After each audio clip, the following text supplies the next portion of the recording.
is allowed to examine the confidential papers and secret records of this network. Quigley reveals that these men aim to create a world system of financial control in private hands, able to dominate the political system of each country and the economy of the world as a whole.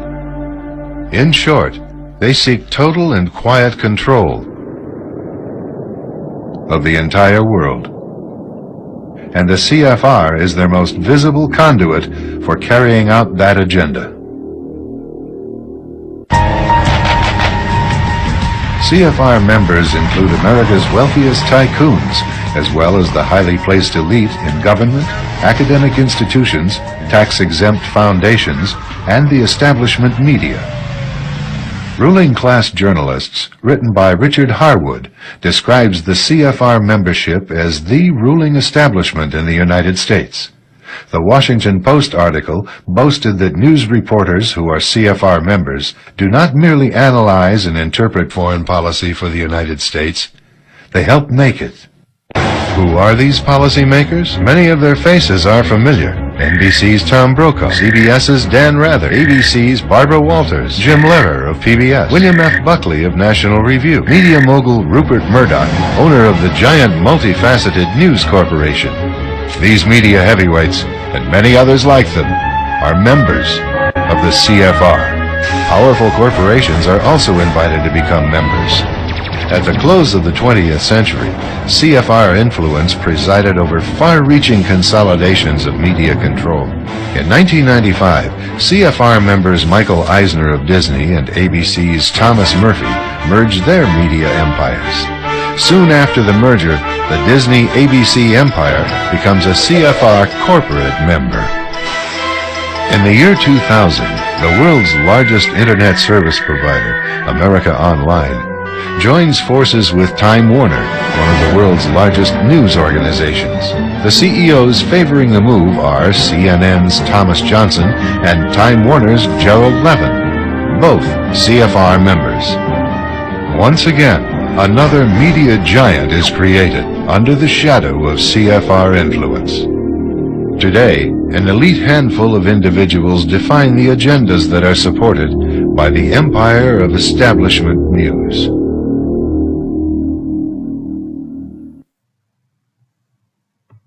The best way to gain control of the most intelligent, powerful species on the planet would be to completely divide them from the love within themselves. As soon as they are old enough to begin creating an understanding of who they are, force them into a system that teaches them that it is wrong to be yourself if yourself is different from what is accepted as normal. Confuse them about their own biological makeup so that they think that permanently altering their body is the answer to happiness. Require their daily attendance at an institution that makes them focus only on the information that is provided.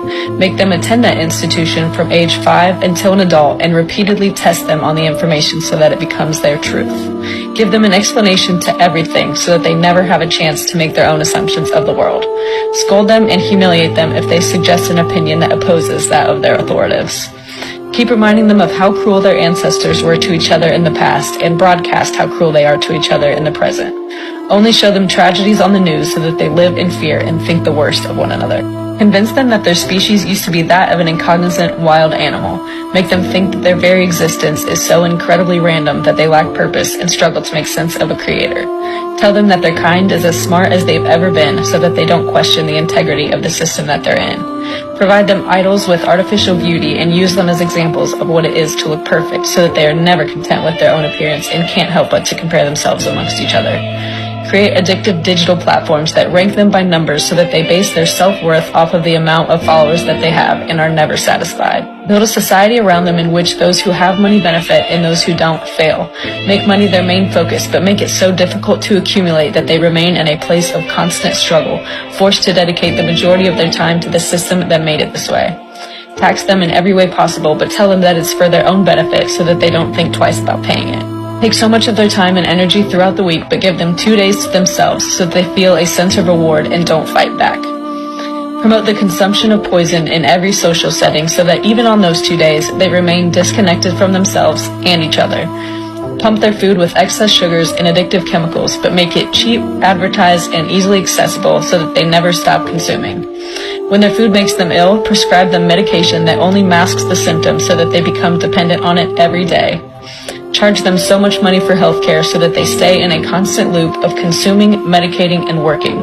Cause chaos amongst them and blame it on a group of their own so that they form judgmental stereotypes. Turn them against each other in so many ways so that even if they were to connect on one, they would still be divided by another.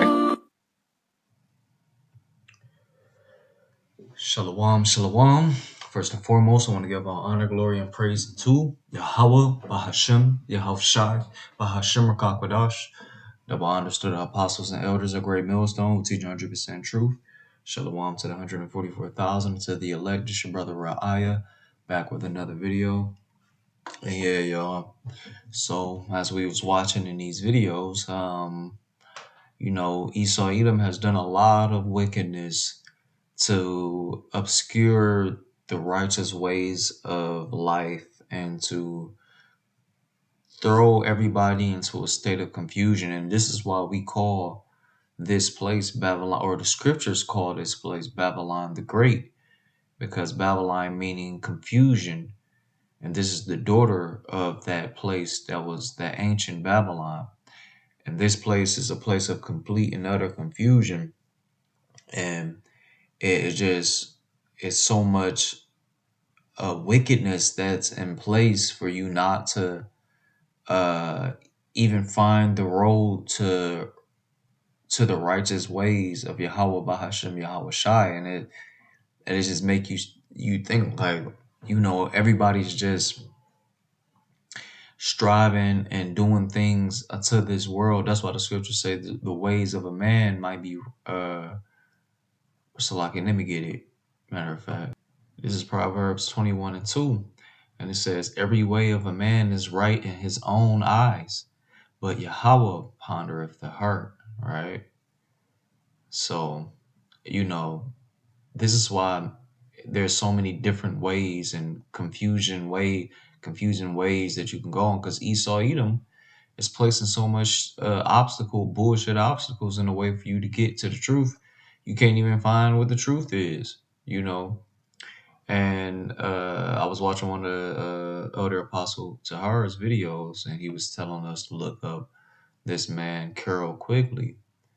And he was a historian and a theorist of the evolution of civilization. He basically wrote a couple of books where he was exposing a lot of the secret societies and just the secret mechanisms on how Babylon the Great and really the world works, right? And this was a pretty good find, a pretty good search that our apostle elder had sent us on to do this search. So I was looking up certain things. I'm gonna do this in parts as well. This is part 1 of the video. But matter of fact, let me get this scripture. This is Ecclesiastes chapter 7:7. It says, surely oppression maketh a wise man mad, and a gift destroyeth the heart. Anybody who's wise is going to get angry at the fact that these people, these Edomites, are doing this foolishness to us. Not only are they oppressing us financially and economically, they are oppressing us spiritually and knowledge-wise. They've been oppressing people from the truth, from pretty much everything, from justice, from everything you can think of. And it's crazy that they have gotten away with this for this long, but the prophecies are supposed to play out how they're supposed to play out. We're supposed to wake up in the land of our captivity. We're supposed to remember ourselves, and by remembering ourselves, we remember who these wicked, or who our enemies are as well. And we're finding out that Esau Edom has done much wickedness to keep us from remembering, that's Psalms 83. But and along with the other nations as well. But he is the head of all of the foolishness. So I wanted to go back to the video, but this is going to be part 1 of the video, and I'm going to shoot the part 2, y'all. Shalom.